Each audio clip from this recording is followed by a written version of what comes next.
எந்த ஒரு பெண்ணின் அவளின் கணவனுக்கு ராணியாக இல்லாமல் இருக்கலாம், ஆனால் நிச்சயம் இளவரசியாக இருப்பாள். அவளின் தந்தைக்கு மகள் பிறந்ததும் புதியதாய் நடை பழக கற்றுக்கொள்கிறாள். ஒவ்வொரு தந்தையும் அவளின் கையை பிடித்து, அப்பா கைக்குள் மகள் இல்லை, மகள் கைக்குள் தான் அப்பா. தொட்டில் தொடங்கும் இந்த பாசத்துக்கு வாழ்நாள் முழுவதும் மவுசு அதிகம்தான். பெண்களின் தந்தையை நேசிக்க காரணம், எவ்வளவு அன்பு வைத்தாலும் தன்னை ஏமாற்றாத ஒரே ஆண் அவளின் தந்தை என்பதால். இனி ஒரு ஜென்மம் வேண்டும் என்று இதுவரை எண்ணியதில்லை. ஆனால் அவ்வாறு நிகழ்ந்தால் நான் மீண்டும் கேட்பது உனக்கு மக்களாகவே பிறக்க வேண்டும் என்று. கடவுள் அளித்த வரம் கிடைக்கவில்லை எனக்கு, கடவுளே கிடைத்தார் வரமாக. அவர்தான் என் அப்பா.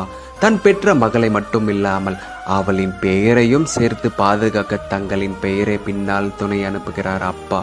1000 உறவுகள் நம் அருகில் இருந்து நமக்கு ஆறுதல் சொல்லி அணைத்தாலும் அப்பாவின் அரவணைப்பில் ஆறுதலுக்கு ஈடாகாது எதுவும். தன் மகளை தாயின் மறுபிறவியாகவும் தன் வீட்டு தெய்வமாகவும் நினைக்கும் அப்பாக்கள் இங்கு அதிகம்.